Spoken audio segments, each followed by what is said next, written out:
Welcome. You are watching Line Screw 1.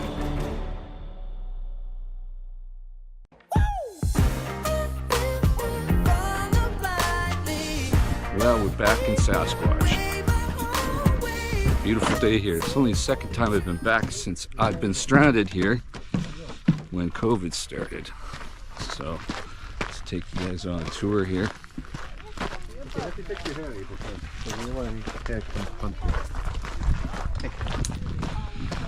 So yeah, I don't think I really got into all the details and stories of what happened when I was stranded here. I was at a campsite over there, and I was the only one here after we discovered what had happened. So it'll make for an interesting story, because I did upload videos while I was stranded here, and you guys got the gist of it, but I'll tell the complete story.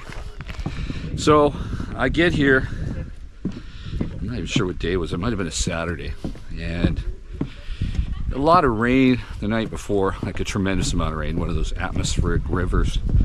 And next morning, camp ranger, he's on foot, which is strange, because they always use trucks, because the park's kind of, spaced out, and they need the trucks to move things around. And he goes, "Yeah, I just hiked in and I got bad news." And I go, "Well, what's the bad news?" "The road's washed out. You're stuck." And I go, "Really? Well, how long is it going to take to fix the road?" He goes, "Maybe a month." Maybe a month.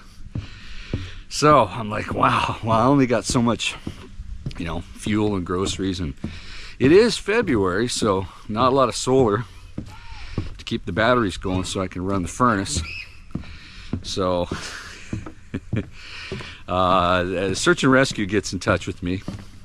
Got some sort of emergency response thing for these disasters, and I managed to get fuel from them. She got a ride with a guy that was leaving, because most people had to work. I was of course not working and retired, just bumming around in the winter. So I got some fuel, got a ride from a guy with a four-wheel drive, because the road even to Harrison Lake was in bad shape. So there's a story even with that. So the guy is gracious enough to give me a ride out. Search and rescue drives a boat up and gives me, I think, 40 liters of fuel, which is very nice, so I could run my generator to keep my batteries up so I could run my furnace. So that's great. And luckily there's a small little area on Deer Lake here where your cell phone works and you can get data. So otherwise, I don't know how they would have got in touch with me. So every day they'd check in on me, and and I'd tell them what's going on. And it was kind of cool the first week, because I was the only one in the entire park, other than me and Sammy the Pooper. And some nights we get a little bit of snow, and we could walk around and we could see what kind of animals are still active in February, because footprints in the snow. Didn't see any bear prints, but deer, birds, things like that. So after about a week here at Deer Lake, I was afraid that my sewer tank, my black tank, was going to fill up, because obviously gotta go to the bathroom. So I moved my camp spot to one that was next to a outhouse, pooping in an outhouse in a pit. So what I did though is, of course I had cleaning supplies in my RV, so I cleaned it to my specifications, brought my own softer toilet paper over, since I'm the only one that's going to be using that toilet. So once I had that cleaned, of course I had lots of time on my hands, so I used that to diminish me filling up the black tank. So that solved that issue. But I figured, well, hey, I'm running low on the groceries for me and Sammy the Pooper, so I wired some money through PayPal, because luckily, like as I said, I had a data connection if you're parked in the right spot, and wired a few $100 to a friend, and gave a shopping list, and she did that for me. And so then I had to get out of here and get closer to the lake to actually get supplies in. And that was interesting in itself, because the road was so bad, as I mentioned earlier. So the area where the sandy dump is, if anybody is familiar with the area, there the road was washed out and there was actually a creek running through the actual road. So I spent an hour or so actually rebuilding it with rocks and having it such that I could actually get the RV through. So I had to create a little rock bridge temporarily so that I could get the damn RV through, and I had to really give her to, or else I would have got stuck. So I took a run at it. Now I had forgotten to secure my my cutlery drawer, and I got all sorts of stuff in the cutlery drawer aside from just cutlery. I didn't secure it. So as I ran through it, I was so excited that I actually made it. I did damage the rear bumper a little bit. Even to this day, it's bent up just slightly. You can tell where I hit a rock going through. But I made it through without any serious damage. And as soon as I got through, I heard this big crash because the cutlery drawer had slid out and the entire contents just dumped all over. Here, let's walk out to this meadow here. It's a little darker here in the trees, which is nice because it's cool. But anyway, so I'm on the road and I had to pick up all those cutleries that were all over the place, and I wasn't really in the mood to put it all back together neatly. I just shoveled it all back in there and secured it, and good enough for me.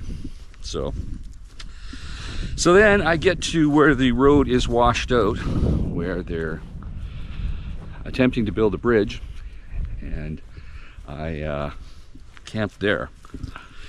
So I was closer to get into get my supplies, because there actually is a foot bridge. If I hike through the forest down a steep slope, there's actually a foot bridge that I can cross the river or the creek. I don't know if it's a river or a creek. I'd say maybe a creek, but it was pretty fast flowing because of all the rain. So I met my friend, and luckily one of the local neighbors in the houses there, they let me store some of my supplies and propane cylinders in their garage, and every 2-3 days I'd retrieve a bit more of it, because there's no way I could haul it all in, in one go, because I had to, like I said, I had to haul it up a hill. And as the crow flies, it wasn't very far. If you're on this other side of the road, it was probably only a few hundred meters or a few hundred yards.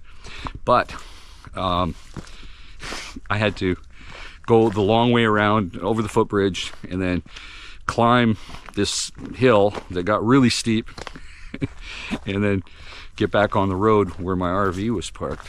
So it's a bit of a pain in the ass. But I had supplies, so me and Sammy were happy. And then I just waited.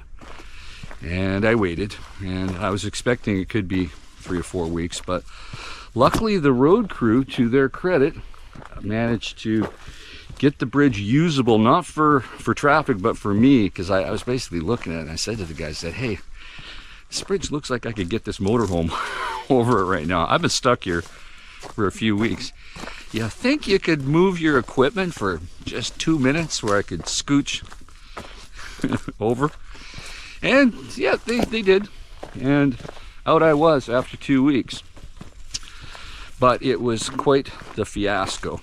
And I've only been back once since.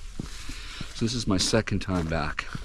And yeah, it's one of those trips that I guess you never forget.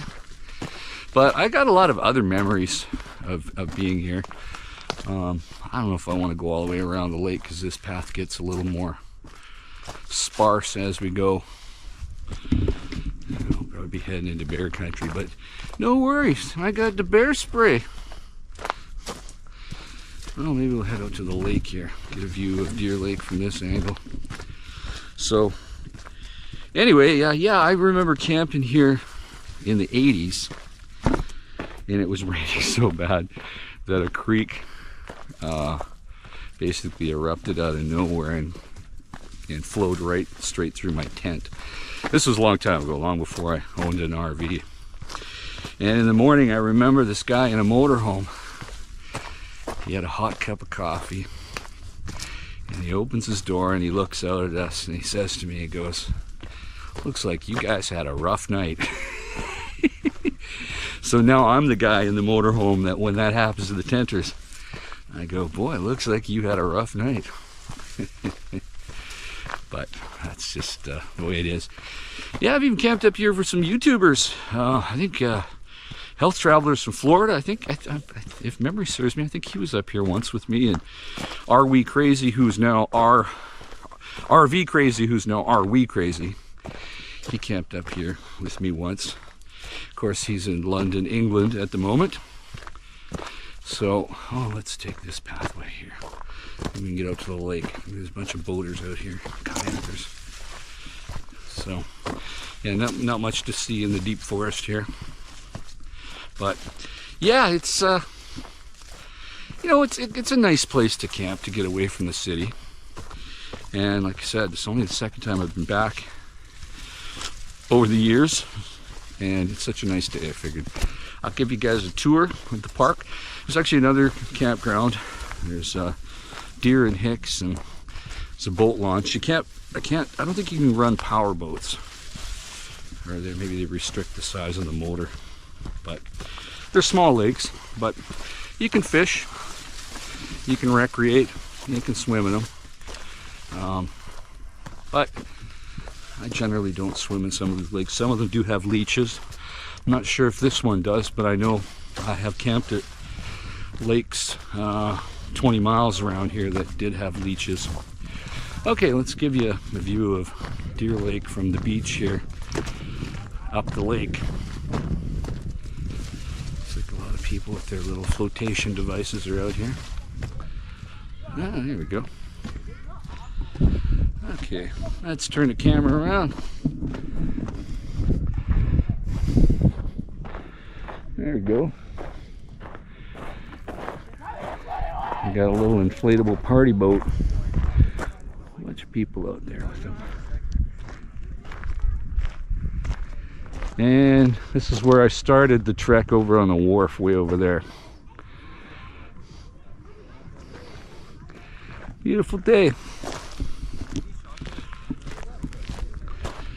Anyway, that's my story of my time here when I was stuck.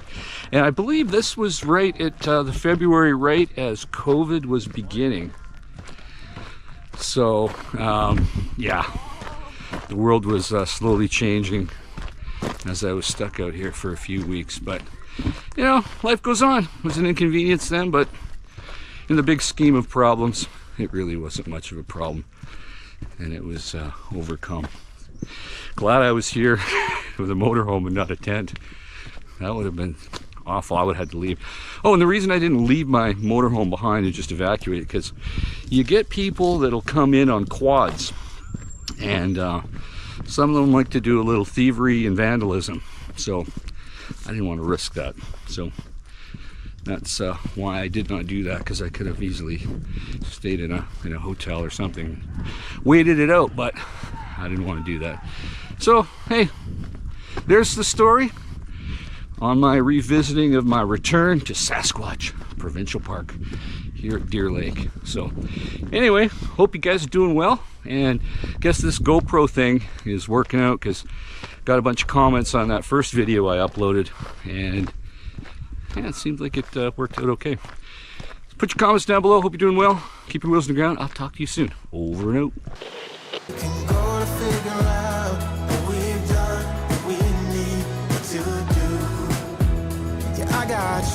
I got you, I got you.